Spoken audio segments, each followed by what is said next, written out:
Well, everybody, this is Catherine Toon, and welcome to Three Chord Live. I come to you every Wednesday at, it's 5 p.m. my time, which is Mountain Standard Time. So maybe a better reference is 6 o'clock Central Standard Time. So I know you can do the math for your time zone. But anyway, it's my pleasure and my honor to do that and be a part of an amazing team. It's a whole team of us. We have Michelle Brown and Tammy Wilson on Monday nights. We have Bill Thrasher on Tuesday nights. I think I got this wrong. We have me on Wednesday nights. We have Kyle Butler, who comes on intermittently, but when he does, his time slot is Thursday nights. We have Friday nights with Derek Day with Freedom Fridays, woohoo! And then we have Mike Zenker, who comes on periodically with his amazing stuff that he does. And so it's quite the lineup. And I just encourage you to join. I encourage you to be encouraged. So today, I was kind of talking to the Lord about what he wanted to talk about for me. And I was able to do some good research with it, and then I got busy, and then now I'm here. So, and it's fun because the Lord said, it's funny because I was ministering to someone earlier today about being ready to flow in season and without. So that's what we're going to do. So I did some preparation, and he gets to take advantage of that, or we can go a totally different direction. But we are going to talk about freedom from having to figure it all out. Yay, it's Michelle. She's joined. Michelle, I'm going to have to go back and look at your thing. So yay, so glad to see you. So let's talk about this, because one of the things that we have a tendency to do as people, and depending on your personality, depending on how you are wired, depending on your background, we have a tendency to want to know all the stuff. And some people more so than others. If you're a thinker, you're someone who generally likes to plan, likes to process, likes to understand, right? All of that. And, and in that place where, that is a thing for you, sometimes you can have this inner world that is weighing things, that is, hi Gloria, so nice to see you. I don't think I've seen you before. And if you were on and I didn't acknowledge you, I'm sorry, but welcome, glad to see you, girl. So if you're a thinker, you tend to process and want to plan and figure everything out. And some people are just more wired like that. And you know what, if you are kind of wired as a thinker and a processor, and that's the way God wired you, get down with your bad self. That is amazing. This is probably going to be an issue that you struggle maybe with more than some of the other types.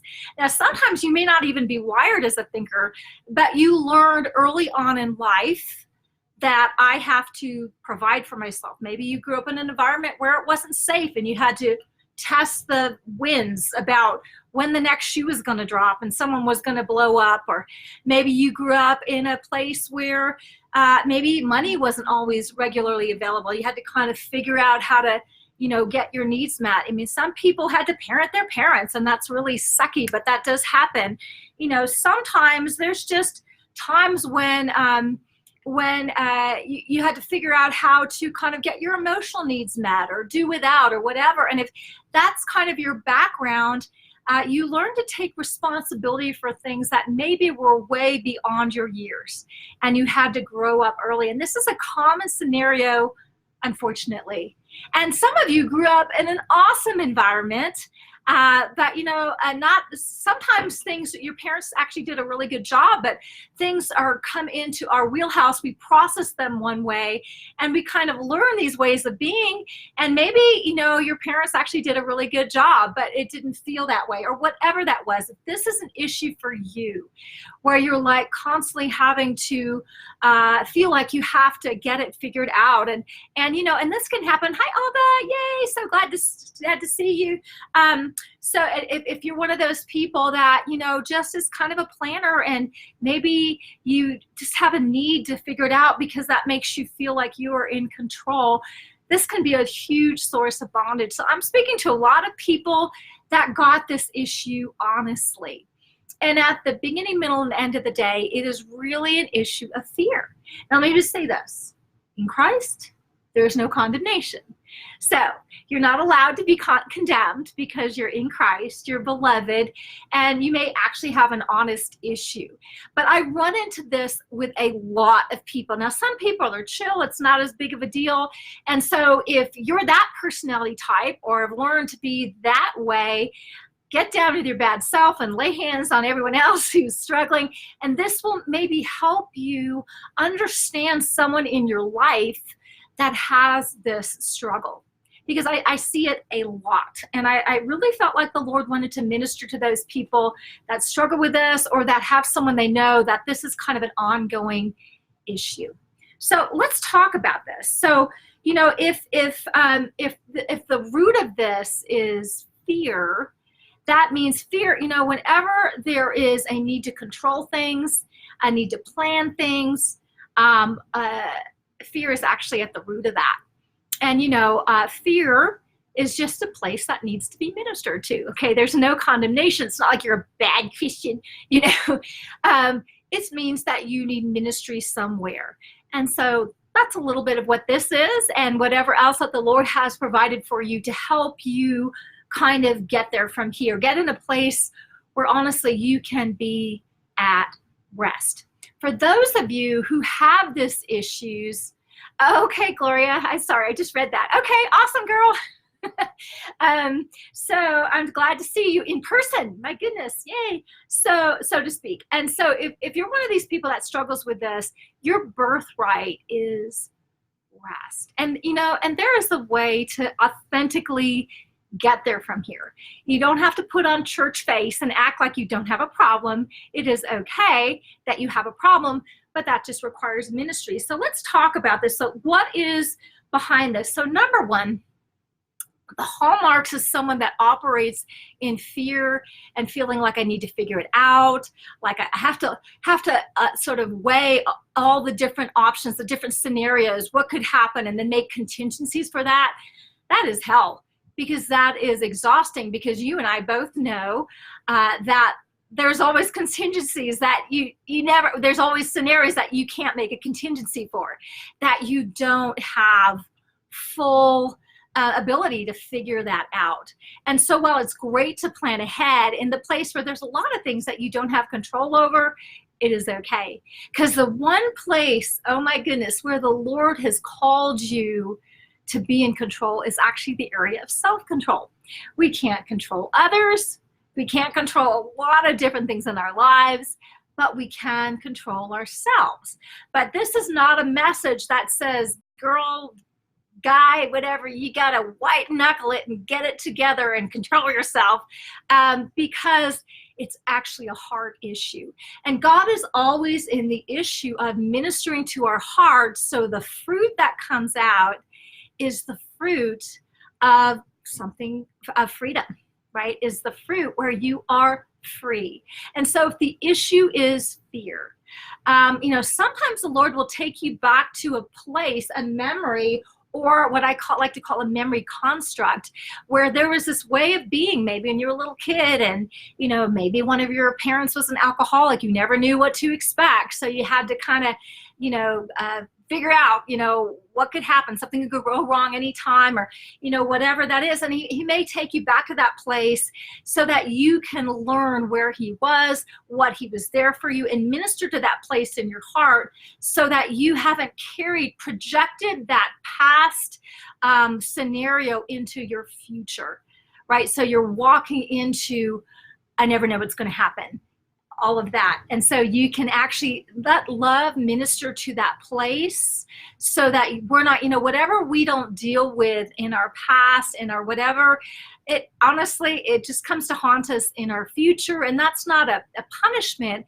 It's a thing that, you know what, your heart is so powerful that whatever you believe is going to be a reality to you until you're able to actually get ministry, so your heart believes what God is saying. If it's God's truth and you're projecting that into your future, hallelujah, things are looking up. They're looking good. So let's talk about that, because one of the hallmarks of the heart that feels like they have to do this all the time is, it's an orphan heart. And the orphan hearted people will manifest different ways. So sometimes you may not be one of those people that, has to figure out how to get it all right all the time. You may have another issue, but specific in this issue and whatever issues you have where there is fear operating, the hallmark of an orphan-hearted person is, number one, there's aloneness. You feel alone.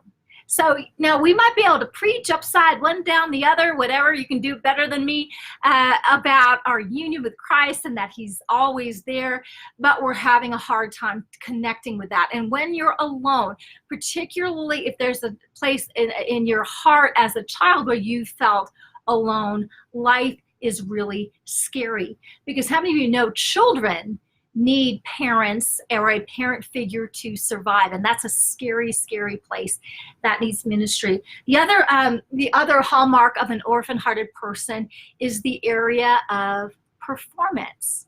That it's, if it's to be, it's up to me. It's like, it's easier to do it myself, or it's like, I got to get it in gear and make it happen. I got to kick down those doors and all of those things. Now, let me be clear. You were made to perform. You're awesome. Get down with your bad self. But you were not made to perform out of fear.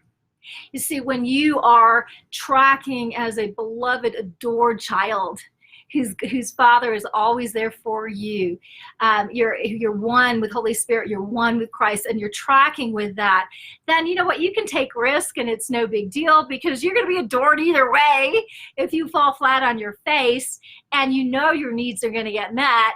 So yeah, and so then you're free to do your best performance, right? But performing out of a place of fear, where I have to do it myself, where I'm toiling, trying to make something happen, where I'm toiling for identity, where like, wow, if you don't like me or whatever, I'm thinking about it all night, because I didn't do my Facebook Live well, and all of that. And you're like, wow, it totally reflects, all of that, where your performance defines you, where your success defines you, where your failure defines you. That's hell right there. So performance is all I have to do. I have to earn it myself. You don't get anything for free. Everything I've got, I'm a self-made man. I'm a self-made woman. Listen, none of us made ourselves. So that's terminology from I had to do it. Now you're made to perform, as I said, but you're not made to perform out of a place of having to earn it, toil it, do it, right? You perform because you're free. Awesome. Third attribute of an orphan-hearted person is that they tend to wander. Either wander from thing to thing to thing, or wander, like maybe you're a high performer. Like when I was super orphan-hearted, okay, I was super orphan-hearted, but super high functioning. So it wasn't that I would wander from thing to thing to thing, but I would never be able to rest, and it was never enough. And there's a sense that somehow I never quite belonged. And that is another, oh my goodness, I've missed people. Hi, Mandolin. So in the place of wandering from thing to thing to thing, right, you can never rest and you don't belong. And so those are all hallmarks of an orphan-hearted person. Now, how that fits in this place of being free from having to figure it all out. Well, listen, if you're an orphan-hearted person and you feel alone, where you feel it's all up to me, it's all on me. Okay, well, if you truly are alone, well, you really do have to figure it all out, right? You really do. How am I going to pay the bills? How am I going to do this? How am I going to do that? And it's not like you shouldn't plan, but if there's fear behind it and torment behind it, Houston, we have a problem. If you're an orphan-hearted person and you're feeling it's all on your performance, I got to earn it. I got to do it. I got to knock it out. Otherwise, I'm not going to get my needs met, or I'm not going to be significant. Another big need is our significance and all of that. And so I got to perform to earn my significance, all of that. And if you have to earn your significant, you just feel insignificant, right? Because it's not based on you, it's based on what you do. So you got, as Joyce Meyer says, you got to separate your who from your do. Love her, she's awesome. All right, so And then the last thing is this whole concept of wandering and not belonging. Well, you know, if you can never rest, well, certainly you're going to have to figure it out. And that whole thing of I have to figure it all out is one of the thought process that may be spinning in your head so that you can't rest, because there's always another contingency that could happen. And even if I think I figured it all out, you know, there's always one thing that could pop up that I can't. And so the need to control is a fear-based thing. And ultimately, oh my goodness, like everything else, it's all based on this sense that we're separate from the God who loved us and gave himself up for us. The one who really does have it all figured out. So let's start. Okay, so I've done enough. One of my pet peeves is when we talk about an issue and you spend like 50 minutes on the problem. So now at the end of 50 minutes, we're all depressed. It's like, oh man, I thought it was bad, but I didn't realize it was that bad. And then the last like 5 minutes on the solution. So we're like, okay, I think there's, I don't know. Anyway, so one of my pet peeves. So let's major on the solution, shall we? Let's do that. Yes. Let's get to the happy part. Let's go to 1 Peter 5:6-8. I'm debating whether I want to read the first verse or not. I'm going to skip the first verse for the minute, and then I think I may go back to it. So I'm going to read it from the Amplified Classic because it amplifies some awesome things. So let's do that. So it says, well, I'll have to read verse 6 to make this make sense. So it says, therefore, humble yourselves under the mighty hand of God, that in due time he may exalt you. We'll talk about that in a second. Casting the whole of your care, all your anxieties, all your worries, all your concerns, once and for all, on him. And I love this last part. For he cares for you affectionately and cares for you watchfully, right? Some people have this chronic sense that God doesn't see them, right? That God doesn't see me. I'm glad you liked it, Gloria. Awesome. That God, you know, or that God, you may be able to bug him, you know, here's this need I have, but like he's kind of grumpy because you already gave him 3. So it's like, I'm sorry if this is not too much. Can I just give you another? And, you know, it's his delight. You know, the more you partake of Christ and the more you partake of his relationship with his Father, and you partake of your relationship with your Father through Christ, the happier he is. Oh my goodness, my children are leaning. I get to do stuff for my kids. I get to do stuff. God's heart is like, yes, I get to do that. Now, is it finished? Absolutely is it finished, but it's not finished in the extent that it's fully manifested. How many of you have opened all the Christmas presents God has for you? I haven't either, but we're having a great time getting better at that all the time, aren't we? So, you know, it says casting the whole of your care. See, God wants us to travel freely and lightly. That's why he said, take my yoke upon you and learn of me, for I'm meek, gentle, humble, lowly of heart, and I will give you rest for your souls. In the Message versions, it talks about operating and flowing with the grace, flowing in that grace that he has, with the rhythms of grace, so that you can travel freely and lightly. And, you know, it's interesting. If your life is a dance, well, that means you need to be light on your toes. And that doesn't mean that you're straining to keep on tiptoe. That means you're not so weighed down by unnecessary baggage that you can't be free to dance through your life with your greatest dance partner. All the dancers will love that. So casting all of them, he wants it all, you know. And God, so often when I'm ministering to people that are suffering with this, it's like, no, I want that. That's toxic free. I want that. The more toxic it is, the more he wants it.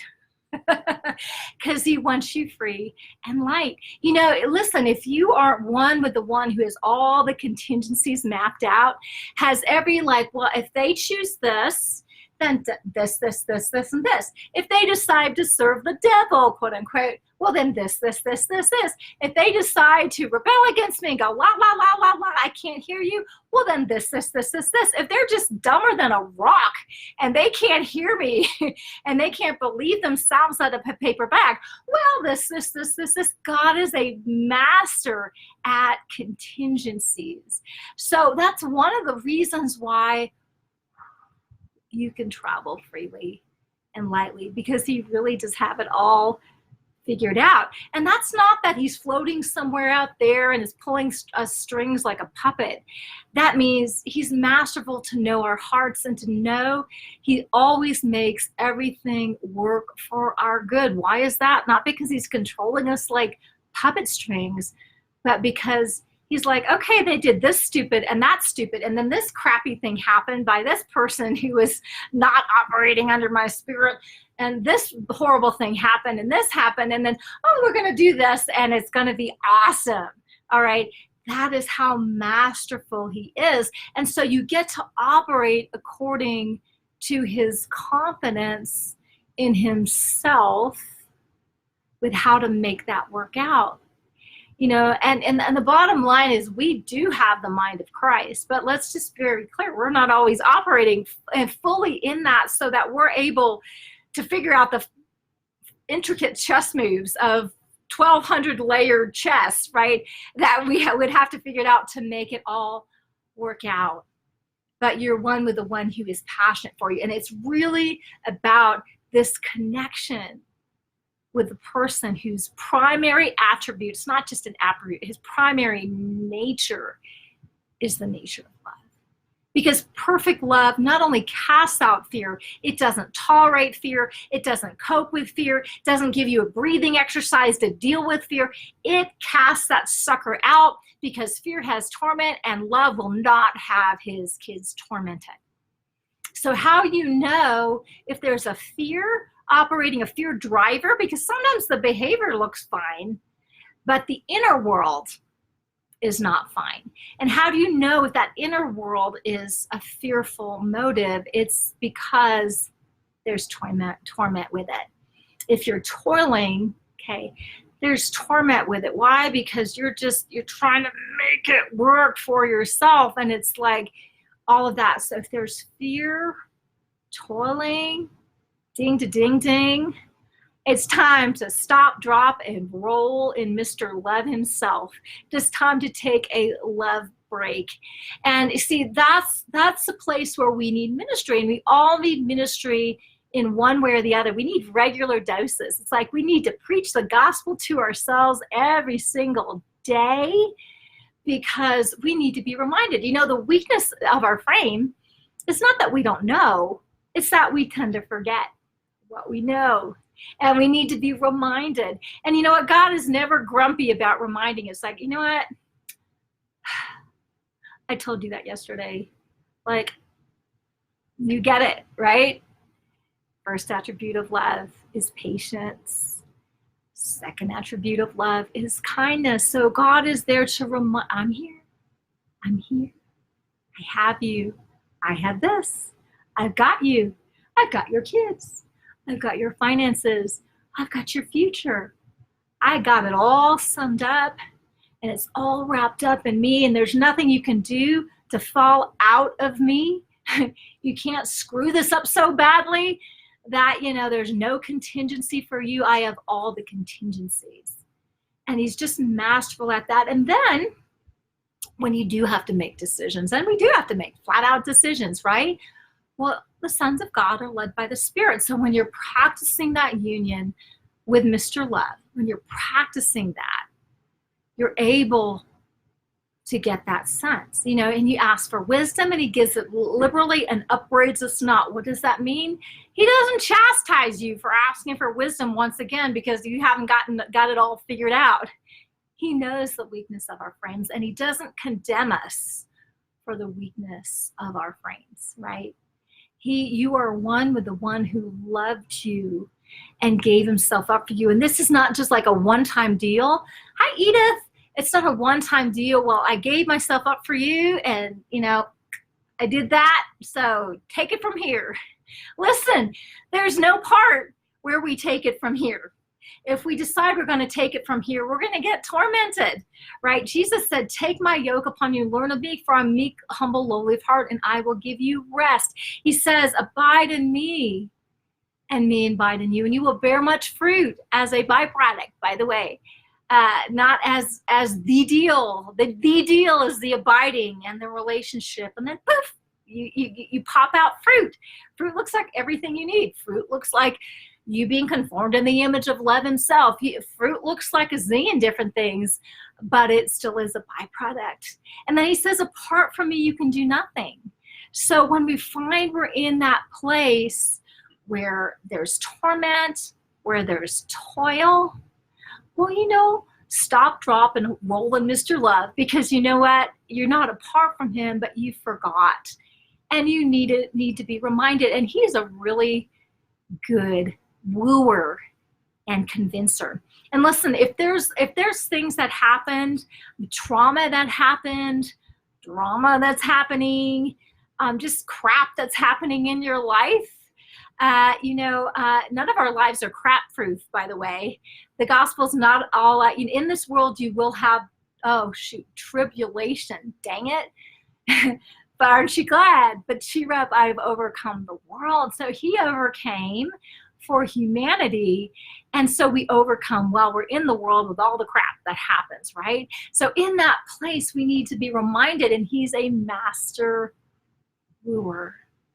And he's a master healer. Listen, if you were born and you were hated, maybe your parents wanted a different gender. I mean, I hear all sorts of hellish stories, satanic ritual abuse, all that kind of stuff where it is deeply ingrained that you're alone, that is all about you and your performance, that you can never rest and you will never belong and you'll never be loved, and you're unlovable and you're rejection worthy, and all the mess that the crap that gets thrown in our subconscious that seems like there's no way to get away from it. Well, God knows exactly where that crap hit. And there's no place that the Lord can't go and transform. And not only transform, but upgrade. You see, every place where there's been stealing, killing, and destroying, regardless of how you think that happens, or if you think there's a devil or not a devil, it's almost irrelevant in that place, because, right, whatever there is, you are the one that has been chosen and set apart. He wasn't leaving anything to chance. Oh my goodness, you were so adored, everything about you without spot or blemish, that he had to secure you before the foundation of the world. Chosen, and he was delighted about it, chosen in love. And so that's your primary nature, that's your primary origin, right? And so as you're crafted and created, that's where you were marked by love, right? So you were marked by love before you were marred by anything else. So original design was created to be in union with love, that there's a zero tolerance for fear, because you're adored, you're taken care of, you're provided for, you're nurtured. God is singing over you. He's speaking over you, who you are and your significance, that he created you as a workmanship, a poem to the world to do the good works, which he prearranged and made ready. So that means there's provision for the vision before the foundation of the world, that he's the one that is there to comfort you and nurture you and teach you. Maybe you never learned about boundaries, or maybe you didn't learn about healthy relationships, or maybe you didn't learn basic things about how to balance a checkbook, or whatever it was. Okay, God is able to teach you that and nurture all of that and help grow you up inside, if you didn't get a chance to grow up properly, on the outside, so to speak. God is able to be that companion that is closer to you than a brother. He's like with you. He's in it with you, right? As one with you, and you're his bride. And guess what? If you're his bride, that's actually a male female. If the women are the sons of God, as well as the men, then the men are the bride of Christ as well as the women. So, right? And guess what? You're married to Jesus. You're not waiting to get there from here. You are permanently hitched, and he is not reneging. He is not, annulling the marriage because, you did something wrong. You get his name and you get everything he has. You are a co-heir with Christ. So everything that he has and everything that he is yours. So he's got it so wrapped up. There is no lack. There's nothing, only the best for you. And that is a driving passion for him. Listen, if you're a good parent and you didn't get a chance to fulfill a need for your child that you're designed to fill, your heart breaks. And say someone else came along and said, well, I'm going to do that for that child. And you're like, no, wait a second. That is my job. That is, I'm the mom. I'm the dad. I get to do that for my child. Don't hold me back from doing that for my child. And so that's God's heart and his longing. And if we're closed off and we're like ticked off at God, because sometimes we are, because stuff happened and like, where the hell were you, God? Well, you're going to need to clear that up with God, because it's an issue with your heart, because a closed heart can't receive what God wants to give. And there's no condemnation, but God is relational, and so are you. And so your ability to receive and experience love may need to be overhauled in that place where you might need to forgive a sinless God, right? So that is something, if you find you're having a hard time receiving. See, God meant for you to have and enjoy life to the full till it overflows, right? In the place of, wow, there was crap going on, but you're having and enjoying life to the full till it overflows. And that's his delight. There's nothing that blesses a good parents more than to see their kids thriving. And he came that you would thrive, not just survive, right?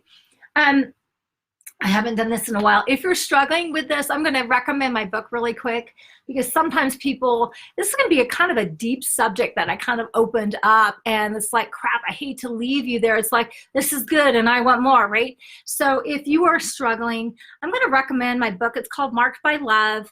In it, I have something called Love Encounter Breaks. And this is where God leads you to encounter him in the places of your breakdown, in the places where, wow, you authentically do feel alone.